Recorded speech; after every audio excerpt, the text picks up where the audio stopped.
Hi, I'm actor Ian Champion, and welcome to History of Horror Cinema, my personal podcast tour of the good, bad, and the ugly of horror movie history. If you like what you hear, please don't forget to hit subscribe. Hoffman, 1970.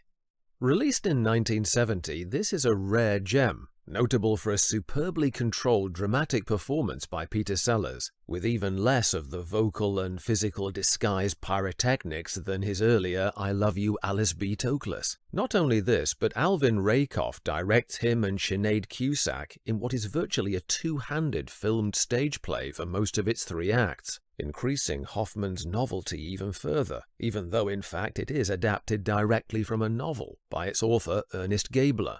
Sellers plays Benjamin Hoffman, who at the start appears chillingly calm and intensely focused. As he welcomes Miss Smith, Cusack, into his London flat, Smith is frightened of him, but is obliged against her will to come. We know nothing of their relationship or the reason for her stay, but clearly it is his idea, and she has no choice. She has left her fiancé temporarily to travel here. Tantalizingly, we are drip-fed gradual hints of a short-term arrangement brokered between them that seems to involve her being a forced concubine. His way with words is eccentrically disturbing. Please make yourself look as if you want to be fertilized. He cannot resist spouting slightly menacing misogyny. Women cheat by instinct. Fallopian tubes with teeth.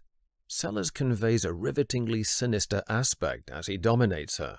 Cusack is delicate and fearful, immediately earning our sympathy in what we guess might be a suspense thriller of mind and status games between the two. Hoffman orders Smith to be his sexual plaything, but continually shifts the goalposts of planned conquest, unnervingly from the presumption of sex that night to setting his alarm clock to have his way with her the next morning at 6 a.m. She tries unsuccessfully to leave after feigning headaches and heartburn, but by morning his desire is curbed abruptly when he finds she is a virgin. From here the tension between them begins to ease. Smith is perplexed by his behavior, but her fear begins to diminish. As they become more at ease with one another, we discover that she is a secretary in a cigarette factory, and he, her boss, discovered that her boyfriend has been tipping off criminals to hijack trucks of their product. In return for not shopping him to the police, Hoffman has blackmailed Miss Smith into spending a week as his slave. He has no woman in his life. He was married, but she is missing. Unexplained. Over the days, Smith becomes less afraid of him, as she grows to understand him more. Unbeknownst to Hoffman, she sneaks into the other, always locked bedroom and finds it is a poignantly untouched shrine to the wife who left him, tormenting him by note with the promise of hordes of lovers she will now brazenly enjoy. There is the suggestion that his power plays and hostile remarks are a cover for possible impotence or fear of intimacy with women. By the 3rd act, Smith has been shown Hoffman's new home he is renovating, and he opens up enough to confess his longing for her for the last 18 months from the distance across their workplace. It's a terrific scene for Sellers, taking the carefully composed shell of intimidating simplicity he has shown so far, and exposing real vulnerability underneath. His whole performance to this point has been an artifice of control to hide the man's true nature. And what's so impressive, ironically, is that Sellers doesn't use a single funny voice, impression, or grandstanding gesture to achieve it.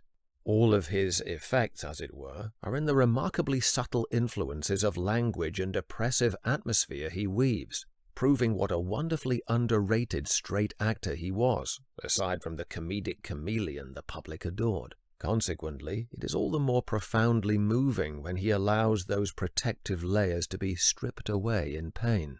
Cusack, too, plays marvelously against Sellers, thawing from utter mistrust to a developing, unexpected love convincingly. By the time the bargain is met, she leaves her boyfriend at the end to return to Hoffman, asking for piano lessons, a say in the kitchen design, and a significant kiss. Possibly this is a mixture of pity in her as much as love.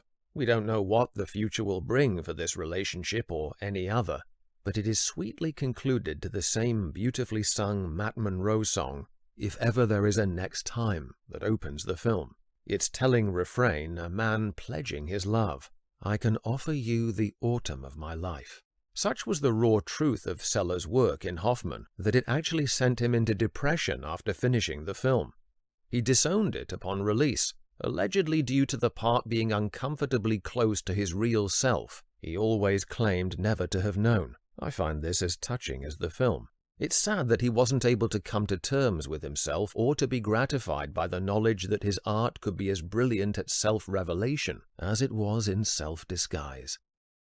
Thanks for listening. If you like what you hear, please don't forget to hit subscribe.